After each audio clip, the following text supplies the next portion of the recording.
Capítulo 2. Passo o resto da manhã me preparando para o ritual da pureza, passando roupas para o meu pai e para mim e engraxando nossos sapatos. Fiz até uma guirlanda de flores secas para o meu cabelo. A cor vermelha brilhante vai contrastar perfeitamente com o azul cerimonial do meu vestido. Assim que o ritual terminar, irei para a festa do vilarejo e devo estar no meu melhor. Esta é a primeira vez que sou convidada para uma festa, ou para qualquer outra celebração no vilarejo, na verdade. Para me acalmar, me concentro nas tortas de groselha que vou levar para o banquete. Tento fazer cada uma o mais perfeito possível, bordadas bem dobradas, ilhas de chantilly, mas é difícil fazer isso sem uma faca.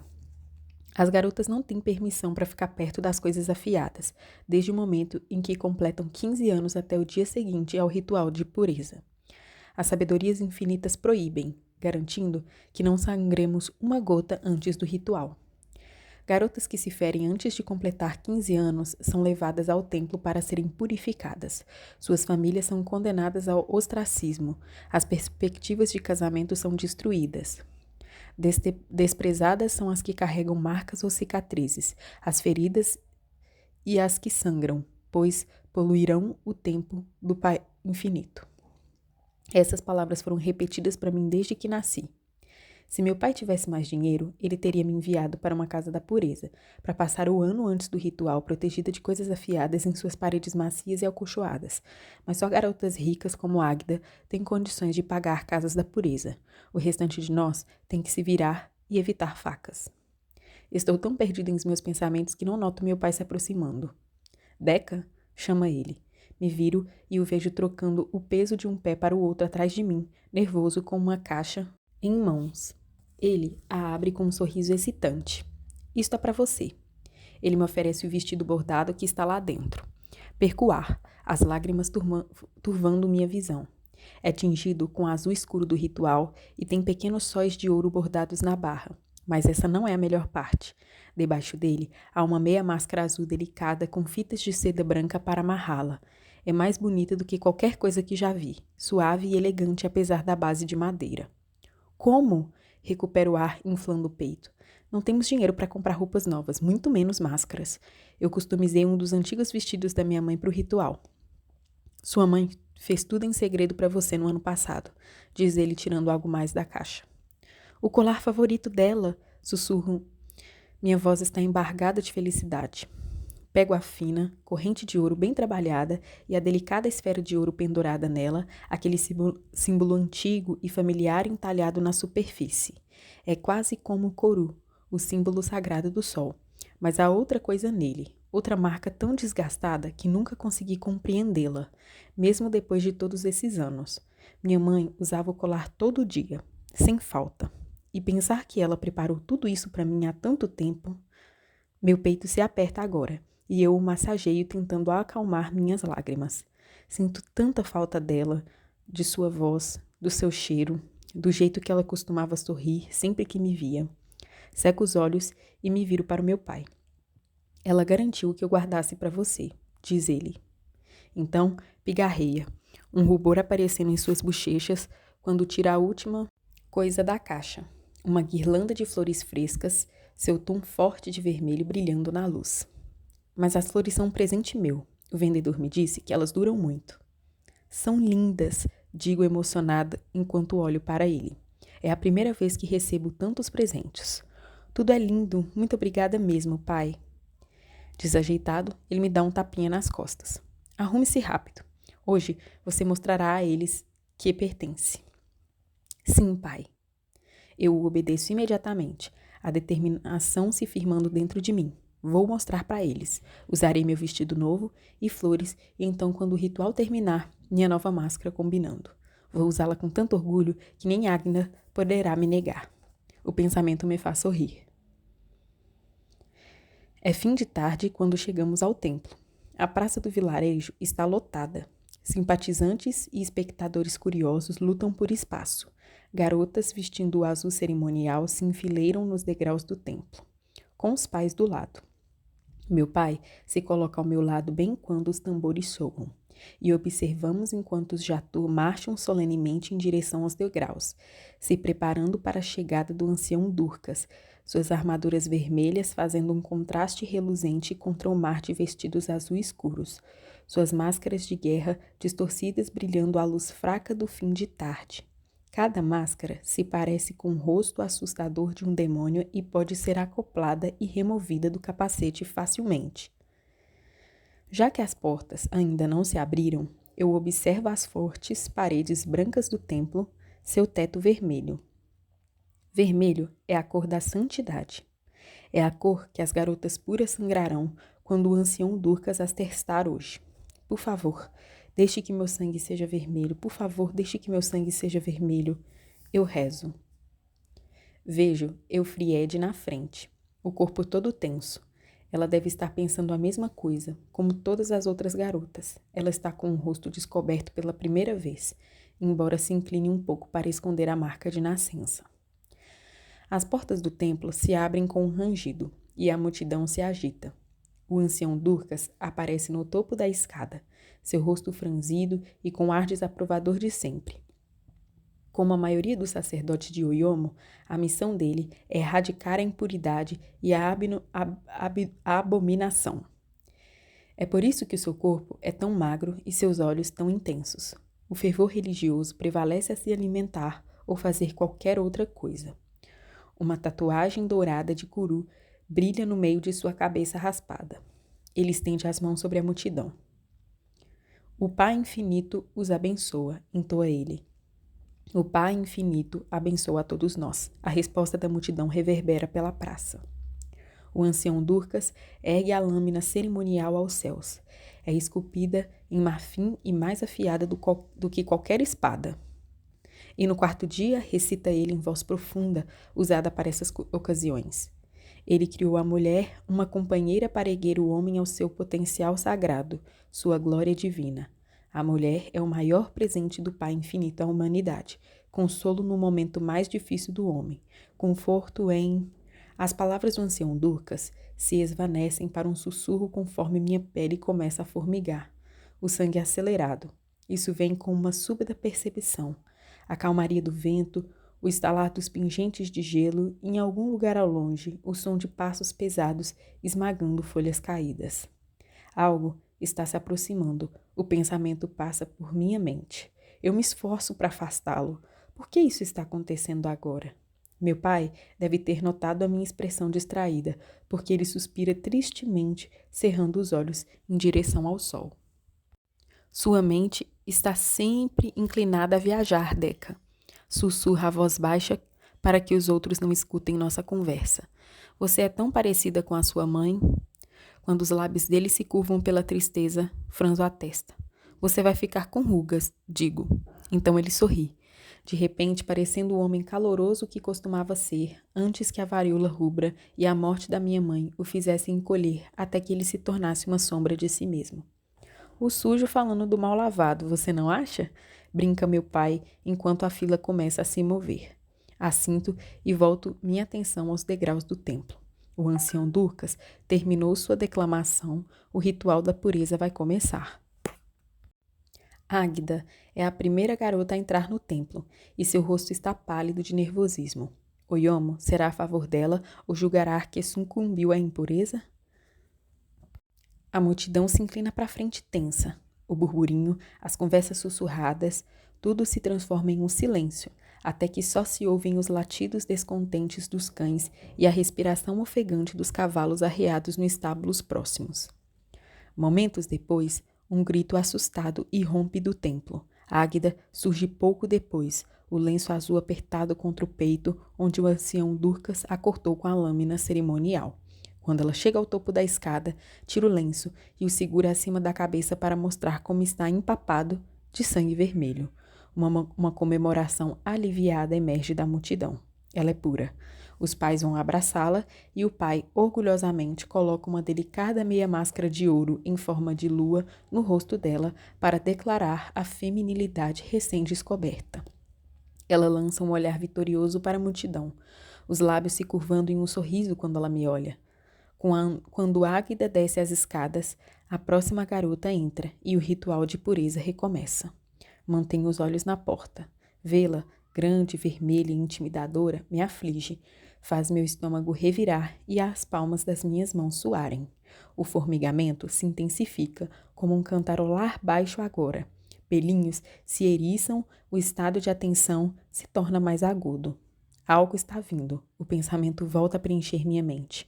Não é nada, me lembro firmemente. Já senti essas coisas várias vezes e nunca vi algo estranho. O terror me atinge de maneira tão repentina e forte que meus joelhos se dobram. Eu agarro a mão de meu pai para permanecer de pé. Ele olha para mim com o rosto franzido. Deca, você está bem? Eu não respondo. O medo congelou os meus lábios e tudo o que posso fazer é assistir horrorizada enquanto faixas sinistras de névoa serpenteiam aos pés do meu pai. Mais delas estão deslizando pela praça, esfriando o clima. Acima de nós, o sol desaparece, afastado pelas nuvens que agora tomam conta do céu. Meu pai franze a testa ao notar. O sol foi embora.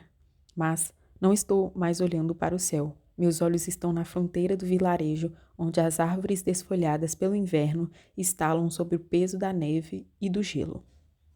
A névoa está vindo de lá, com um cheiro frio e afiado e algo mais. Um som distante e agudo que me deixa nervosa. Quando o som se torna um grito de estourar os tímpanos, toda a multidão fica quieta, petrificada como estátuas na neve. Um sussurro se espalha na escuridão. Uivantes mortais! E assim a calmaria acaba. Uivantes mortais! Grita o comandante Jatu desembainhando a espada. Preparem-se! A multidão se dispersa, os homens correndo em direção aos estábulos para pegar as armas, as mulheres conduzindo os filhos para casa. Os Jatu avançam para a floresta, onde formas cinzas gigantescas estão aparecendo, gritos inumanos pronunciando sua chegada. O maior uivante mortal é o primeiro a sair da floresta, uma criatura enorme, tão magra que seus ossos são protuberantes, as mãos com garras chegam quase até os joelhos, formas pontiagudas saem de toda a coluna ossuda. Parece quase humano. Seus olhos pretos piscam. As narinas estreitas estão dilatadas conforme examina o vilarejo. A criatura se vira para a praça, onde ainda estou parada, aterrorizada, e minha respiração fica curta e rápida. A criatura abre a boca, inspira. Um grito estridente atravessa meu cérebro, uma agonia lacinante me golpeia. Meus dentes rangem, meus músculos travam no lugar. Ao meu lado, meu pai cai no chão enquanto o sangue escorre de seus ouvidos e narinas. Mais aldeões já se retorcem no chão, rostos contorcidos em expressões de terror e angústia. Além de mim, apenas os jatus permanecem de pé na praça, com seus capacetes feitos especialmente para resistir aos gritos dos uivantes mortais. Mesmo assim, os olhos deles brilham, embranquecidos por trás das máscaras de guerra, e as mãos tremem nas espadas. A maioria dos jatus aqui são recrutas, acabaram de se juntar à guarda. Como Eufried mesmo disse, eles ainda não lutaram nas fronteiras do sul, onde os uivantes mortais fazem cerco constante. Provavelmente sequer viram um uivante antes. Será um milagre se algum deles sobreviver. Será um milagre se qualquer um de nós sobreviver. Esse pensamento me faz sair de meu estado de paralisia e eu me viro para o meu pai. Precisamos fugir! Grito, puxando-o com tanta força que ele quase sai do chão. O medo deu uma nova energia aos meus músculos, fez com que ficassem anormalmente fortes. Precisamos ir! Volta a olhar para o uivante mortal que está à frente. Os cabelos chicoteiam ao vento. Como se sentisse meu olhar, a criatura se vira e seus olhos se conectam aos meus. Há algo neles, uma inteligência. O ar é arrancado de meus pulmões. De repente, cada músculo do meu corpo parece fraco, congelado sobre aqueles olhos predatórios. Quando enfim me encolho, a criatura já está avançando, assim como as outras, as muitas, muitas outras. Elas estão saindo da névoa, formas cinzas de pele, como couro, prontas para o ataque. Algumas saltam das árvores para o chão. As garras marcam a neve enquanto correm de quatro. Defendam o vilarejo! Ruge o comandante dos jatus, erguendo a espada. Pelo Pai Infinito! Pelo Pai Infinito! Repetem os jatu, correndo em direção às feras. Um arquejo horrorizado irrompe do meu peito, quanto meu pai cambaleia e ecoa o grito junto com os outros homens do vilarejo, que agora estão todos colocando lenços ou faixas ao redor das orelhas. Corra para o templo, Deca, grita ele para mim. À frente dele, o comandante dos Jatu avança sobre o Ivante mortal mais adiante, mas a criatura não recua. Em vez disso, para, inclinando a cabeça. Por um momento, parece haver um brilho divertido em seus olhos. Divertido e mortal.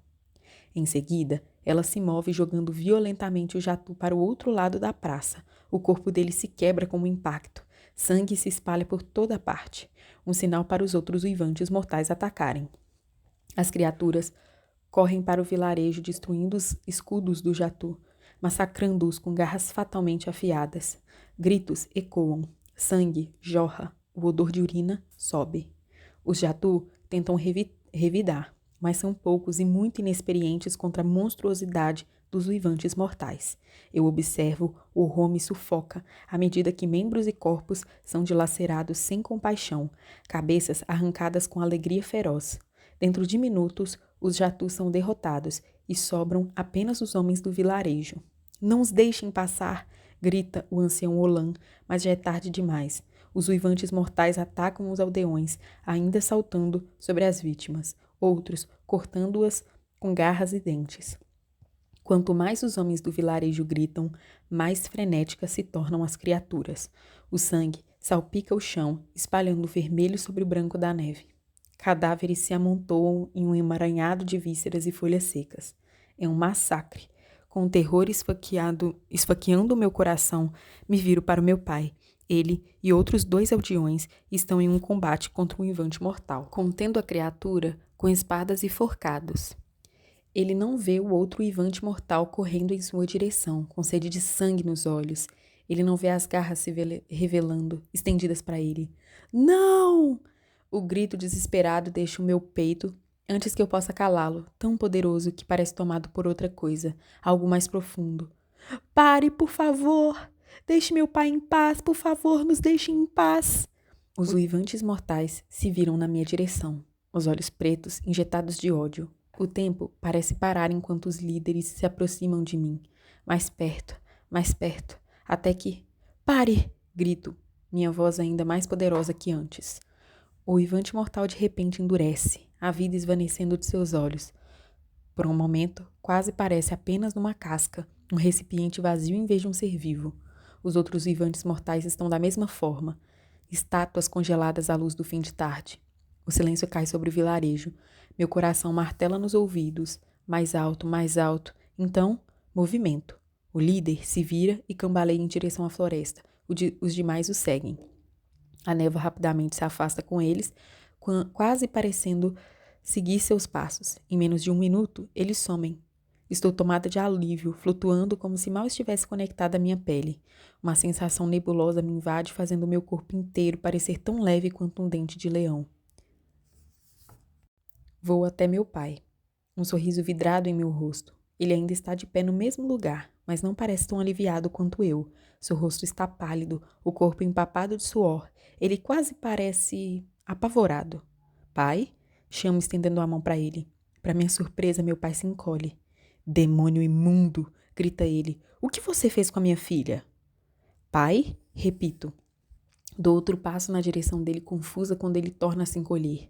Não se atreva a me chamar assim, besta, cospe ele. Os outros homens se reúnem em torno dele. As mulheres começam a sair das casas. Eu friede entre elas. Há uma expressão em seu rosto, uma que nunca vi antes. Medo. Seus olhos, Deca. O que aconteceu com seus olhos? Sussurra ela horrorizada. As palavras dela derretem um pouco da névoa ao meu redor. Meus olhos?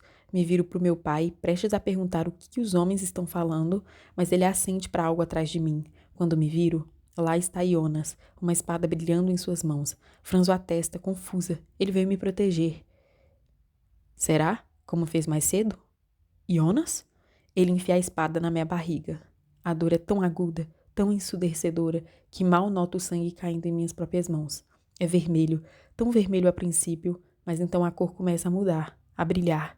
Em alguns instantes, o vermelho se torna dourado. O mesmo dourado agora percorre a minha pele. Okai escurece minha visão à medida que o sangue em minhas veias desacelera. A única coisa que se mantém em movimento é esse ouro, despejando em minhas mãos como um rio, escorrendo devagar sobre a minha pele. Como sempre suspeitei, diz uma voz distante. Quando olho para cima, o ancião Durcas está inclinando sobre mim, sua expressão sombria de satisfação. Ela é impura, declara ele. É a última coisa que escuto antes de morrer.